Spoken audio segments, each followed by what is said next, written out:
What a difference 24 hours can make. 24 hours ago, as I am sitting here now on a Tuesday night, only minutes after SmackDown Live went off the air, Raw was still on the air. We were 6 days away from Survivor Series, and the one match on that pay-per-view this Sunday that I had a legitimate interest in was the Becky Lynch Ronda Rousey match. A match that for weeks I've been crowing about it being the true main event of Survivor Series. And a lot of people agreed with me. Some people trolled me and said I was out of my mind. But that was the one match that really piqued my interest and had me really excited for the pay-per-view on Sunday. And then everything fell apart at the end of Raw. It was a great angle. They had this fantastic angle to close out Monday Night Raw last night with a invasion of the SmackDown women's roster. And yes, it's been done to death. But watching a bloody Becky Lynch beating the crap out of Ronda Rousey with a steel chair, and then posing like she owned the place, up in the crowd, standing amongst the crowd, spreading her arms out, was as badass as anything any of the women have done on WWE television in a very long time. And then today came the news from Fightful.com. Sean Ross Sapp over at Fightful gets credit for breaking this story, that the match at Survivor Series between Becky Lynch and Ronda Rousey was canceled. The match was off due to the injuries that Becky sustained on Raw the night before. And all of a sudden, my interest in Survivor Series plummeted, like WWE stock, from $90 on down to whatever the hell it is today. Just took a nosedive. This is, by the way, a special Sound Off extra here on YouTube. In case you didn't know, I am the Solomonster. I couldn't wait until this Sunday. I said I can't wait until the weekend. I've got to talk about this now, so you're getting an extra here on YouTube. And what happened last night was, in the midst of the big Raw versus SmackDown women's brawl to end the show, Becky Lynch got popped in the face. Now, there was some debate at first about exactly who was responsible for this. A lot of people were blaming Dana Brooke. I thought it was Dana Brooke, too, from what I had seen. And I don't know that anybody would be really surprised if Dana Brooke had somehow screwed up like that. But as it turned out, it was not Dana Brooke's fault. And the culprit was Nia Jax. And they showed footage on SmackDown tonight at the beginning of the show. Clear-cut footage, not fan cam footage that was floating around during the day. They showed the actual footage. They even slowed it down. They had a slow-motion replay of what happened last night. Becky was throwing some shots at Nia, and there were some people online saying, well, you know, Becky was kind of potatoing her and stiffing her first. She wasn't stiffing anybody. She was throwing regular punches. And for whatever reason, Nia Jax looks her dead in the face, throws a punch that connects a little too hard, and basically caves her face in. Nia just hauled off and cold-cocked Becky Lynch right in the face, just straight up vicious. And she came up all bloody, and there was a cut on the side of her nose. Her nose was bleeding. A lot of people thought, oh, she's got a broken nose. And by the way, by showing that replay the way they did, I mean, they were just acknowledging what really happened. But by doing that, boy, did they throw Nia Jax under the bus. Nia has been taking a shit ton of abuse all day long once people figured out that she was the one responsible for what happened. You think Brie Bella had it bad when she was complaining about cyberbullying. She ain't seen nothing compared to what Nia Jax has been getting all day, and she better be ready because it's only going to get worse. And so WWE basically threw her under the bus and backed up over her corpse by showing that footage here tonight. Now, the thing with Nia Jax, I want to address this up front before I even get into all the other stuff that happened here. I was thinking actually about Brie Bella. If anybody is breathing a sigh of relief right now, it's Brie Bella. Because now Brie Bella, all the heat is on Nia Jax for injuring people and not the other way around. So Brie mode, what is the genesis of Brie mode was back in Total Divas, right? She used to go out and get drunk and shit-faced. Well, guess what? Tonight, Brie Bella's going to go out on the town. She's going to celebrate with her husband, the new WWE champion. And she's going to go and she's going to enter Brie mode and she's going to go get shit-faced somewhere because she has got to be as happy as anybody that the heat is all off her and it's all on Nia Jax, and deservedly so. Nia Jax has a reputation, and it's only fair that people bring this up. It's only fair that I talk about this because Brie Bella got a lot of flack for what happened when she injured Liv Morgan all those many weeks ago. And ever since she came back, she didn't look quite right. She was rusty. She botched a dive here and a dive there, and then she hurt Liv. And everybody was pissed off at Brie Bella. And again, I thought there was good reason for it. Yes, accidents happen, but I remember watching those kicks and just thinking, boy, was that reckless. And then I heard about what happened here, and I didn't see it. It was not on television last night in the midst of the brawl and Kevin Dunn doing all of his jump cuts and everything.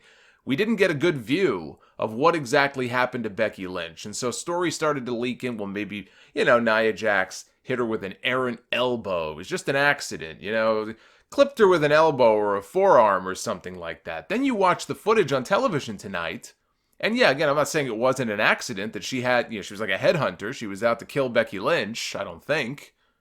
But that's a little bit more than just being reckless. That's looking somebody directly in the face and punching them square in the face. And this is not the first time that Nia Jax has hurt somebody, as has been pointed out many, many, many times today on social media. I remember when she almost killed Charlotte in a match last year on television. Dropped her right on her head. I think it was a shoulder breaker or something. It was a simple move, but then she just dropped her right on her head. She's lucky Charlotte didn't break her neck. She injured Bayley in a match on Raw last year. Recklessly went to go throw her out of the ring, basically threw her under the bottom rope. And the way that she threw Bayley, I think it was a shoulder dislocation if I'm not mistaken. Bayley had to miss SummerSlam. She had earned the right to challenge Alexa Bliss for the championship. She had to miss her championship match at SummerSlam because of the injury that she sustained in the match against Nia Jax. Fast forward more recently. We saw Zelina Vega back on television tonight, thank God, but she missed a couple of weeks there. Why? Because Nia Jax threw her out of the ring at the Battle Royal at Evolution, and she suffered what the company had feared may have been a concussion. Did she have a concussion or not? I don't know that was ever confirmed. They kept her out just in case. And so now you have Becky Lynch, and this was more than just, accidentally throwing somebody a little rough out of the ring. I mean, that footage that they showed tonight, I don't know what the hell was going through that woman's mind. Especially, you've got this big brawl going on. It's not even like the focus is on you. I don't even know why you would think to throw a punch like that in the first place. But accidents happen. Unfortunately for Nia, this is not the first accident to happen on her watch. On SmackDown tonight, they said that Becky suffered a concussion and a broken face. I think that's the first time I've ever heard that injury diagnosed on WWE. I've heard of broken bones and broken noses and things of that nature. I don't know that I've ever heard that somebody suffered a broken face. Although I guess The Undertaker did once when Mabel sat on him. Although that was an orbital injury. And I gotta tell you, that's my biggest fear right now. We still don't have, like on WWE.com, last I checked, I don't know that we have the full official diagnosis yet, other than what Tom Phillips mentioned on SmackDown tonight. And I assume, I'll take his word for it, that those are the legitimate injuries. Broken face is obviously an exaggeration. It's a broken nose or something in that area there. My fear is that it could be an orbital injury. And I really hope for Becky's sake that is not the case. If you have an orbital bone injury, that is a serious injury. That is not an injury that you come back from in a month or two. That is not an injury that you probably come back from in 3 or 4 months. In fact, the last time I can remember a WWE star anyway suffering an orbital injury was probably Austin Aries a couple of years ago. And if I remember correctly, he was out for a good 6 or 7 months. Shinsuke Nakamura kicked him in the face at a live event. I don't think he was back in the ring for at least 6 months. They put him in the announce booth. He did commentary for a while. That's a serious injury. It could potentially even put WrestleMania in jeopardy. I don't think it's quite that serious, but I don't know. I haven't examined her. I'm not her doctor. I was looking at her face tonight. It was awfully swollen. She had a big black eye. So for her sake, let us hope that it is not an orbital injury. But the Nia Jax thing, And again, I don't want to be, I don't want to come off as somebody who just hates Nia Jax. I've been saying this for weeks now, and I try to be fair when I talk about her, and I try to be fair when I talk about people who frankly aren't very good. But in this case, you look at this and you just go, Nia Jax has been focused on quite a bit lately. She's in line for a championship match with Ronda Rousey. That's rumored for the TLC pay-per-view next month. She is the next in line to challenge Rousey. She's going to be featured on television now. She's now formed this alliance with Tamina. I call them the mild Samoans on the podcast this weekend because neither one of them do anything to excite me when I see them on television. Tamina, I'm not even sure why she's on television in the first place, but Nia Jax, all this focused on Nia Jax winning the Battle Royal at Evolution. And then they show The Rock's mom at ringside. And it all becomes clear about why Nia Jax is so heavily focused on here on this television show. It's pretty obvious. It certainly isn't because of her in-ring talent. And you might say, well, okay, maybe she's not a great wrestler, but she's got a personality. I mean, after all, she's related to The Rock. The Rock was a very charismatic person. Nia Jax must be super charismatic. Nope. There isn't anything about that Nia Jax character that does anything to excite me, that does anything to interest me, and it confounds me what the appeal is there and what the interest is there and why she is so heavily focused on. Or why we're supposed to care about this sudden union between her and Tamina, who even when Tamina wasn't hurt and was on television, was never doing anything of any great note. So you have this performer who frankly isn't very good, now has a documented history of hurting people. In this case, it just so happened to be the biggest star that this company has right now. And I don't just mean in the women's division. I mean the most popular act on Raw or SmackDown today is Becky Lynch. So naturally, unfortunately for Nia, people are going to be super pissed at her. And there are people who do go overboard. I've seen some comments online that were really horrible, and people need to cut that shit out. But for the people who want to, cite the fact that Nia isn't exactly the safest worker that there is in that company, hey, you've got every right to do that because you're not wrong. The question is, what are they going to do about it? After all, the woman is in line for a championship match at the next pay-per-view. Do you take that away from her? I'm sure they're not going to do that. Nia Jax is a great example of somebody who was rushed up to the main roster far too quickly. Dana Brooke, I mentioned her a little while ago. Dana Brooke wasn't even that good in NXT. And yet somehow she ended up on Monday Night Raw. Was she filling some sort of quota? I don't understand. Some people can spend 3 years down in NXT. Some people go to NXT who don't even need to be there. But then you have people like a Dana Brooke or a Nia Jax who get called up to the main roster. I thought the whole purpose of NXT was to keep people down there and train them until they get to a point where they're ready for the main roster. Nia Jax is clearly not ready for the main roster. And yet there she is. Winning at Evolution, challenging for championships. They portray her as some kind of dominant force. I'm not quite sure what's so dominant about her. It's not like she's unbeaten or anything like that. People have beaten her left and right. I just don't see what the big deal is. She is the least interesting of all of these pushed personalities in that division on Monday Night Raw. So the fact that it just so happened to be her who injured Becky Lynch, it could have been anybody. But the fact that it was her doesn't do her any favors. I honestly don't know what they should do. It was an accident. If you punish her for this accident, well then, shouldn't you do the same thing for anybody else who accidentally, connects with a punch to the face? All of a sudden it becomes an issue of fairness. I don't know that there's an easy answer of what to do. I know one thing. There's a hell of a lot of other people I would be pushing and featuring on television ahead of Nia Jax. So maybe they need to just dial that back a little bit. I'm not talking about firing anybody or suspending anybody, but maybe they need to dial that back a little bit and focus on talent who actually should be in the spotlight on that show. I'm sure Nia Jax is a lovely person. I'm sure she does a lot of public relations work for them. She can still do all of those things. That does not mean that she needs to be in a feature role on Monday Night Raw. And unfortunately now, she fucked up the entire Survivor Series main event. is what happened here. Now, some positive things may come out of this. I'll get to that here in a second. But that's why so many people are so upset at her today and are directing a lot of hatred towards her. I would just caution people by saying, don't go overboard with it. It's one thing to be upset about it and make comments, but there are people who take things a little too far. I don't advocate that. I don't endorse that at all. Don't harass the poor woman. But, something's got to give here. Because when you hurt 2, 3, 4 different people, you can't be doing that.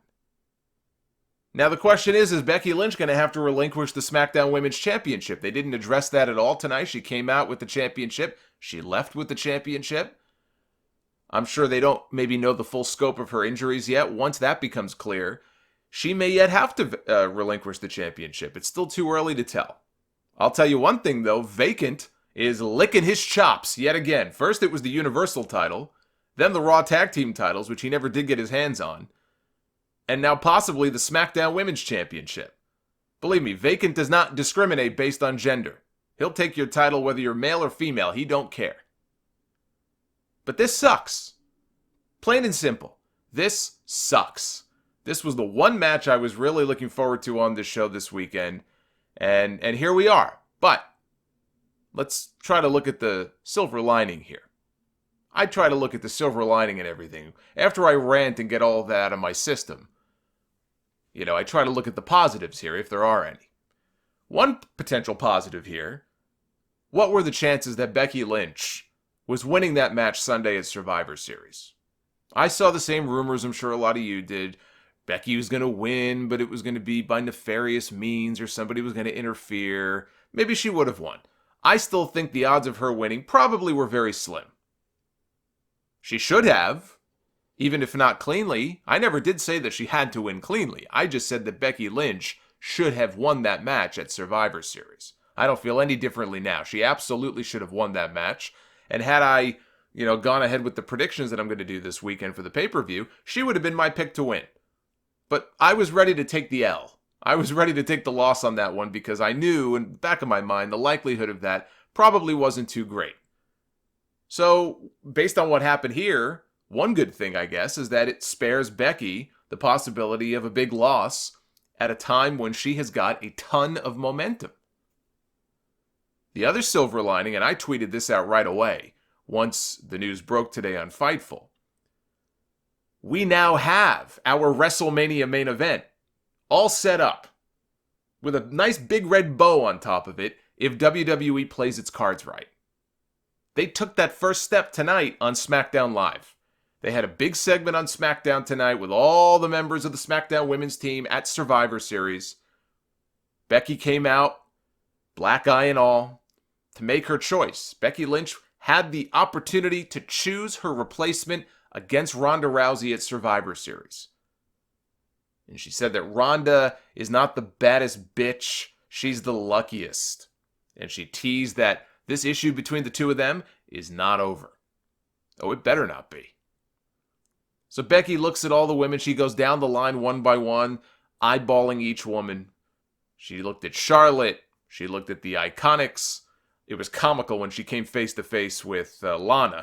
It's just like, yeah, I don't know that Lana against Ronda Rousey is necessarily a match that any state athletic commission would approve of. She got to Asuka. Asuka got the biggest reaction of anybody in the ring, including Charlotte. And believe me, Asuka and Ronda Rousey is a match at some point that I would love to see. But I wasn't even rooting for Asuka. I was rooting for one person here, and it was the person that they chose. She chose Charlotte Flair to challenge Ronda Rousey one-on-one, Raw versus SmackDown, at Survivor Series. And she said to Charlotte, you make her tap out the way that I was going to make her tap out. That's the match that's been rumored now for months as a possible WrestleMania main event next year. First ever women's main event at a WrestleMania, Charlotte versus Ronda Rousey. That's been the rumor now for months, going back to this year's WrestleMania. All of a sudden, here we are, and that match has been bumped up on 5 days' notice. And you know what? I love it. I love it because you know what that means, hopefully. That means that there is now the very real possibility that, being that this match is taking place this Sunday, that the main event, or the women's main event anyway, even if it isn't the last match to go on the pay-per-view, The main event for WrestleMania next year ain't going to be Charlotte Flair against Ronda Rousey. It's going to be Becky Lynch against Ronda Rousey.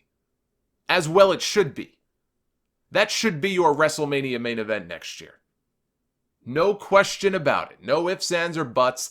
I don't want to hear from people, talking about, oh, you're being PC, the women, you're being a mark, you're being a smark. Shut the fuck up. Seriously. People throw those words around. They don't even know what the hell it means. You sound like a moron. What, you think you're smart for throwing around words like that? You watch wrestling, don't you? Guess what? You're a mark too. I always laugh when people insult other people, and I see it on Twitter, I see it, in our Facebook group sometimes, when people use terms like that to insult other people, as though they're holier than thou. Oh, you're a mark. What the fuck are you? What a fool. What a fool. So I don't want to hear that nonsense from people. The WrestleMania main event should be the biggest possible match that you can do. And I'm telling you something right now.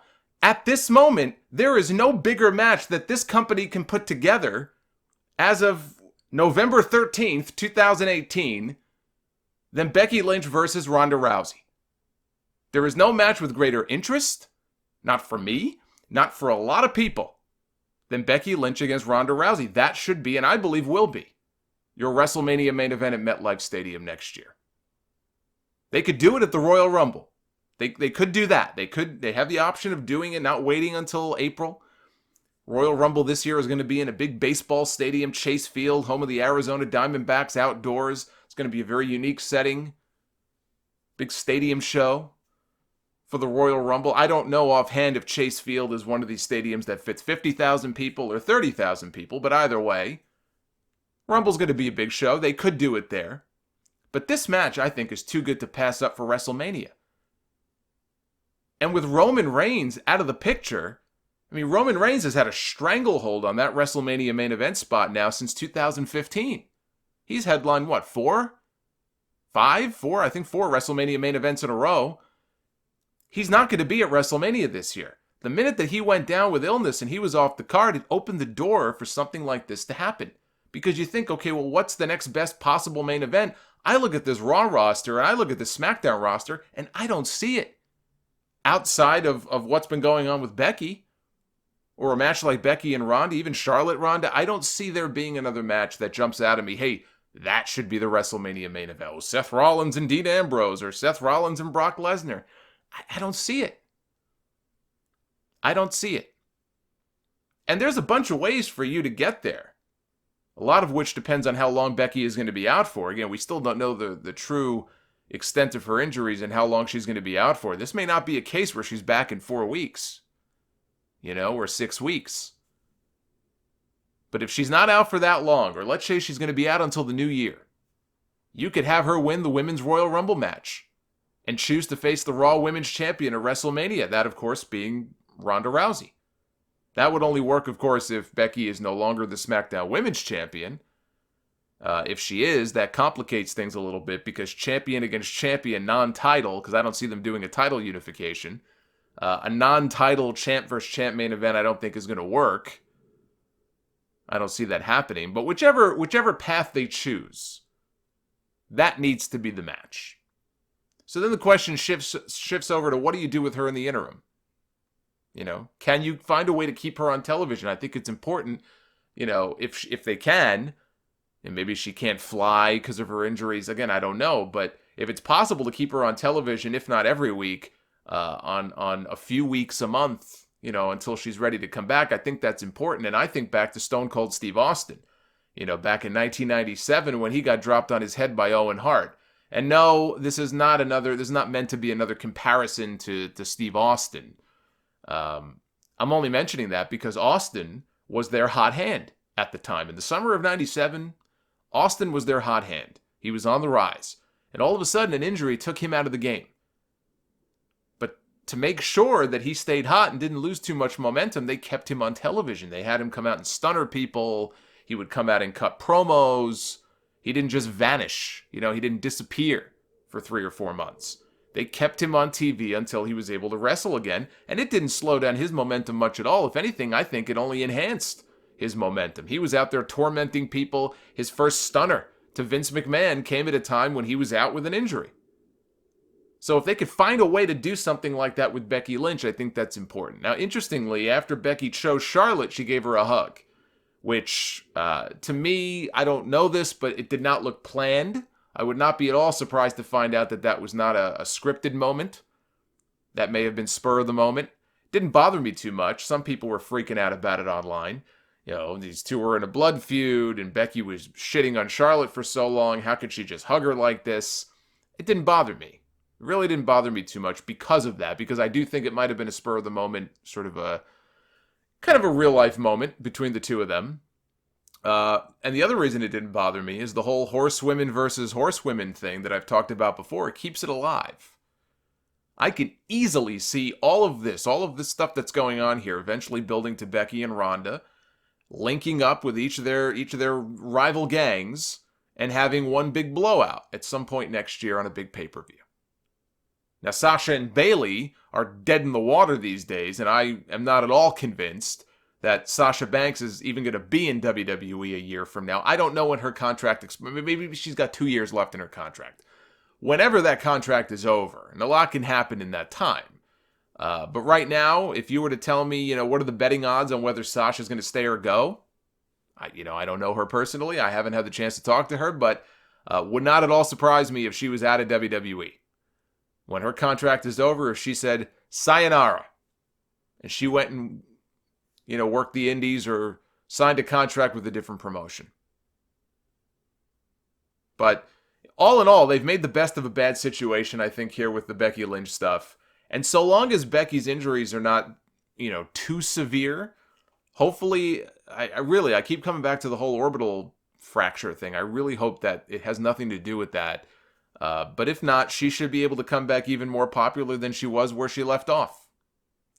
Now that Charlotte has been taken out of that Survivor Series elimination match, that does leave a spot open. They did not fill that spot before they went off the air tonight. Who's going to fill it? First name that comes to mind is Nikki Cross. Nikki Cross. And I said this on the podcast this weekend. I don't think that Nikki Cross is necessarily on the roster full time, just because she showed up on SmackDown last week. They were in Manchester. It could have just been a special thing for the UK fans.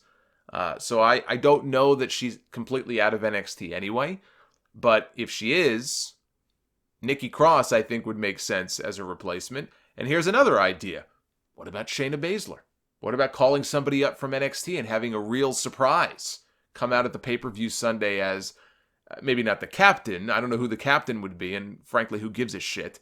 But just to be that last member of the women's SmackDown team. Now, that would, I think, only work if Shayna loses her NXT Women's Championship to Kairi Sane at the TakeOver show on Saturday. And I tend to think she's not losing that championship. But if she does, I would look at her as a very real possibility, if not Nikki Cross, to fill that spot that was left open by Charlotte. So, quite the turn of events here over the last 24 hours. Certainly a very eventful SmackDown show tonight. I'll talk about that elsewhere because other things happened on that show as well. But overall, the situation with Becky, look, it sucks. It was really the only thing I was truly excited about on Sunday. I'm looking forward to the NXT TakeOver show on Saturday, as I always do. That's going to be, I'm sure, an incredible show. But the one thing I was sort of hanging my hat on Sunday was that, I keep calling it the main event because it should have been, Becky and Ronda. Now it's not happening. That sucks. But there's a lot of good, positive things that could come out of this. And the biggest thing of all is that the WrestleMania main event, it's a license to print money if they keep building it the right way. Now they have plenty of time, not just 2 weeks or 3 weeks, to build to a Becky-Ronda match. Now it's all of a sudden not a foregone conclusion that it's going to be Charlotte and Ronda and not Becky and Ronda, because we're going to get Charlotte and Ronda on Sunday. And I'll talk more about that when I do my predictions video later in the week. This looks like it could really happen. And if WWE does the right thing, it will happen. And I think it could be a big-time match, even bigger than it would have been on Sunday. So that's the update on Becky Lynch and Nia Jax and that whole situation. I'm sure there'll be more details leaking out on her injuries in the days to come. Keep it locked here on YouTube for more. bonus content, more Sound Off extra content, and of course a new podcast, episode 573, coming up this weekend. So until then, be well, stay safe, have yourselves a great rest of the week, and I will see you back here again very soon for more content. Take care, guys.